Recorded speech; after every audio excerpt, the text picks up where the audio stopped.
Kabla hujaanza kuwekeza, hakikisha unayajua mambo haya matano muhimu. Jambo la tatu litakubadilisha kabisa mtazamo wako kuhusu uwekezaji. Hi, my name is Victoria. I'm a career coach and a certified financial educator. In this episode, tutaenda kuangalia mambo matano muhimu ya kuzingatia na kujifunza kabla hujaanza kuwekeza. Unapata mshahara, unafanya biashara, una side hustle, usiwekeze kabla hujajua haya mambo matano. Tafadhali subscribe, like, share na utoe komenti yako kwenye hii video tuendelee kujifunza pamoja.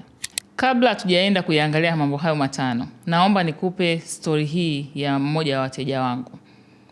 Huyu client wangu alinitafuta baada ya kuwa anaona naongea kuhusu uwekezaji, naongea kuhusu kuongeza kipato, budget mshahara, akanitafuta tukaanza kufanya naye kazi. Wakati namsikiliza akaniambia, Viki, mimi kila mwezi napata mshahara, lakini pia nina side hustle, nafanya kazi za ziada, nauza vipodozi na napata pesa. Na nikaanza kuwekeza, nikakutana na watu mtandaoni wanasema nunua hiki, wekeza hapa, wekeza pale. Lakini cha ajabu mimi sioni pesa yangu. Kila mwisho wa mwezi najikuta ninakopa ili niendelee kusurvive. Biashara yangu mzigo unapungua, sioni duka likikua.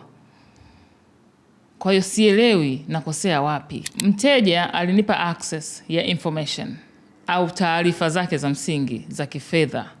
Kwa hivyo kwa sababu tunafanya kazi yetu sisi tunaaminiana. Mteja lazima uniamini, niweze kuangalia statement yako ya benki, niangalie transactions zako, unafanya nini.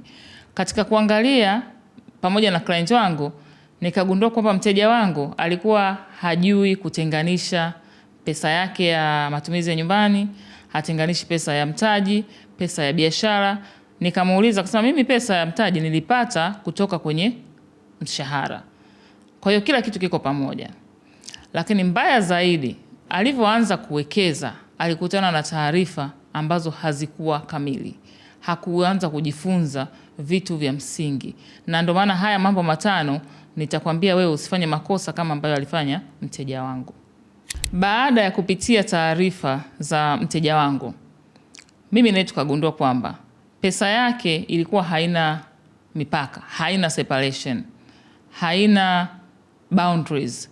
Anachukua pesa ya mtaji wa vipodozi, anaenda kuwekeza kwa sababu tu amesikia kuna hisa, kuna bond, kuna UTT, anaenda kupeleka kule pesa. Anakuwa hajaseti malengo, hajaseti malengo ni ya muda gani, ile pesa itakaa muda gani.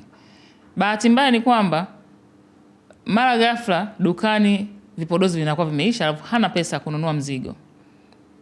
Kwa sababu ya pressure ya wateja, anaenda kuchukua ile pesa aliyokuwa amewekeza, anaanza kununua tena mzigo. Unajua mteja wangu alikuwa anakosea sehemu gani?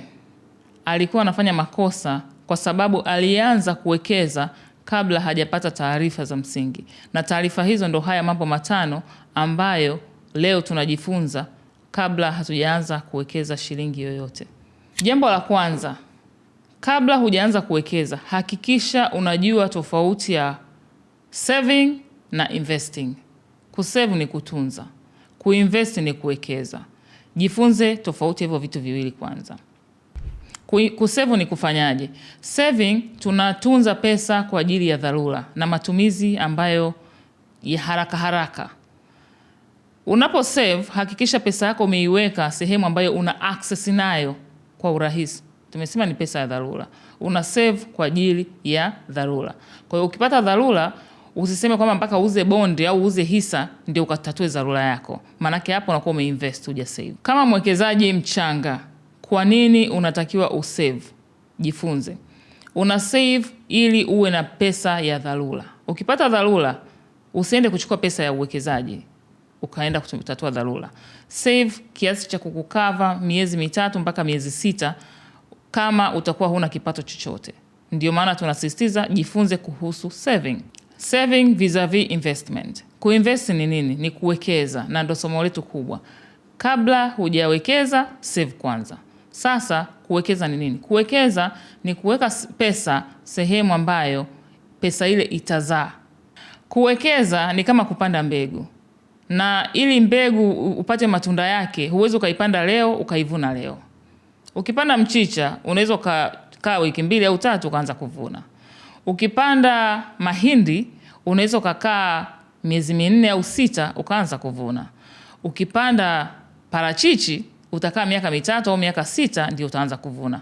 Huo ni mfano halisi wa jinsi ya kuwekeza. Kwa hiyo baadaye tutaangalia kwenye ishu ya muda. Kwa kuwekeza ni kuweka pesa leo kwa ajili ya kesho. Jambo la pili, hakikisha unajua kuhusu risk na return. Jifunze kuhusu hatari ya uwekezaji pamoja na faida ya uwekezaji. Usiambiwe tu kwamba inalipa ukaweka pesa yako. Je, kuna riski kiasi gani? Kuna hatari kiasi gani ya mimi kuwekeza pesa kwenye hichi kitu au kwenye huu uwekezaji ambayo rafiki yangu amenishirikisha? Watu wengi wanaangalia faida ama return peke yake. Anaambiwa tu inalipa, anaenda kuweka pesa. Je, kuna risk kiasi gani? Kawaida kitaalamu tunakwambia the higher the return, the higher the risk. Ukiona sehemu yoyote unaambiwa inalipa sana, ujue kabisa risk yake pia iko juu. Maana yake ni nini? Kama utaweza kuweka shilingi 1 ukapata shilingi 1.5 haraka, unatakiwa ujue pia kwamba uwezekano wa kupoteza hiyo shilingi 1 uliyoweka pia ni mkubwa kama uwezekano wa kupata unachotaka kupata. Kwa hiyo kabla hujawekeza, hakikisha unajua tofauti iliyopo. Nikiweka nitapata riski hii na return ni hii. Jambo la 3 la muhimu kabisa kabla hujaanza kuwekeza, jifunze kuhusu inflation, mfumuko wa bei. Sasa hivi ni mfano mzuri kabisa, mafuta yamepanda. Nini kingine kimepanda? Kila kitu kimepanda. Nauli mpaka ada za shule za watoto zimepanda. Kwa hiyo kabla hujachukua pesa yako ukaiweka sehemu kwamba unawekeza, fikiria ama jifunze kwamba miaka 5 ijayo, miaka 10 ijayo au mwaka 1 ujayo, pesa yako uliyoweka leo itakuwa na thamani kiasi gani? Mfano, mtu aliyeweka milioni 1 mwaka juzi, leo ile pesa baada ya mafuta kupanda tunaongelea, ile pesa yake ina thamani kiasi gani? Je, bado iko vile vile, thamani imeshuka au imepanda? Tunaongelea inflation. Kwa jifunze kwamba pesa inaweza ikapoteza ama ikaongeza thamani kadri muda unavyokwenda. Liquidity ama ukwasi ni uwezo wa wewe kuaccess ama kuifikia pesa yako kwa muda mfupi bila kupoteza thamani yake ama kupata hasara. Nitakupa mfano. Ukiwa una pesa mkononi au kwenye wallet, you are liquid, una ukwasi, regardless ni shilingi ngapi. Ukiwa una pesa benki kwenye akaunti ya kawaida, you are liquid, kwa sababu unaweza ukaifikia ile pesa muda wote unaotaka kwa kutumia either ATM, kwa kutumia sim banking au njia nyingine yoyote. Je, ukiwa na pesa kwenye bondi za serikali, of course you are liquid, lakini muda utakao uchukua kuweza kupata ile pesa kabla ya maturity ya ile bond ni muda mrefu. Na je, ukiwa una kiwanja cha milioni 100 ama una nyumba, are you liquid? Liquidity yako iko very low. Kwa sababu gani?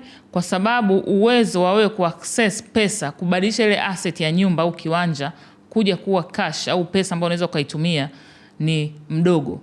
Unaweza ukachukua mwezi au miezi au miaka kuuza ile property ili iweze kubadilika na kuwa pesa uweze kuiaccess. Kwa hiyo kabla hujawekeza, kabla hujaanza kuamua niwekeze wapi, jifunze kuhusu liquidity, kwa sababu kila aina ya uwekezaji inakupa aina tofauti ya access ya ile pesa yako. Jambo la 5, kabla hujawekeza hakikisha umejifunza kuhusu malengo na muda. Goals and time. Kwa nini unawekeza? Unataka uwekeze ili upate kitu gani? Kile kitu ama lile lengo ulilonalo wakati unataka kuwekeza litadetermine how much time you invest. Na pia litadetermine where to invest. Kwa lazima ujifunze kupanga malengo. Kuna malengo ya muda mfupi, malengo ya muda wa kati na malengo ya muda mrefu. Uzuri ni kwamba katika uwekezaji unapata nafasi ya kutimiza malengo yako ya muda mfupi, muda wa kati na muda mrefu. Nitakupa mfano. Ukiamua kuchukua pesa yako ukaenda kuwekeza UTT. UTT tunaijua wote ni entity ya serikali na inakuwa regulated. Kuna mifuko mbalimbali UTT.